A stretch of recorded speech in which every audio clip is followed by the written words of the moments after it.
మత్తయి 1లో ఎవరి వంశావళి వర్ణించబడింది? ఏ. ఆదాము, బి. మరియా, సి. దావీదు, డి. యేసు. సమాధానం డి. యేసు. దావీదునికి తండ్రిగా పేర్కొనబడిన వాడు ఎవరు? ఏ. యెషయి, బి. అబ్రహాము, సి. సొలొమోను, డి. ఇస్సాకు.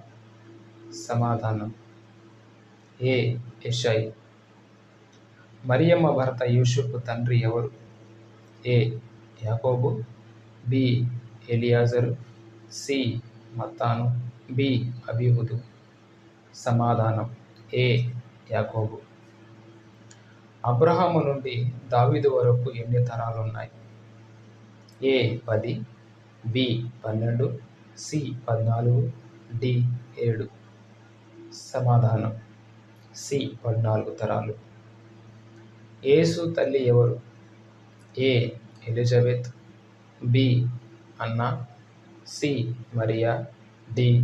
మార్తా. సమాధానం సి. మరియా. మరియమ్మ భర్త పేరు ఏమిటి? ఏ. యోహాను, బి. యోసేపు, సి. యూదా, డి. యాకోబు. సమాధానం బి. యోసేపు. దేవదూత యేసుకు పెట్టాలన్న పేరు ఏమిటి? ఏ. Emmanuel, B. యేసు, సి.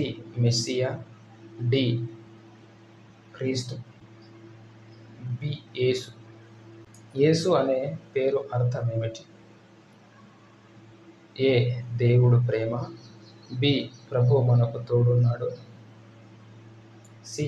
దేవుడు రక్షించును, డి. దేవుని కుమారుడు. సమాధానం సి. దేవుడు రక్షించును.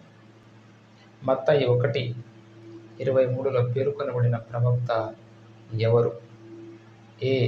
యెషయా, బి. యిర్మీయా, సి. మీకా, డి. హోషేయ. సమాధానం ఏ. యెషయా. యేసు వంశావళిలో తొలిగా ఎవరిని పేర్కొన్నాడు? ఏ. మోషే, బి. ఆదాము, సి. అబ్రహాము, డి. దావీదు. సమాధానం సి. అబ్రహాము.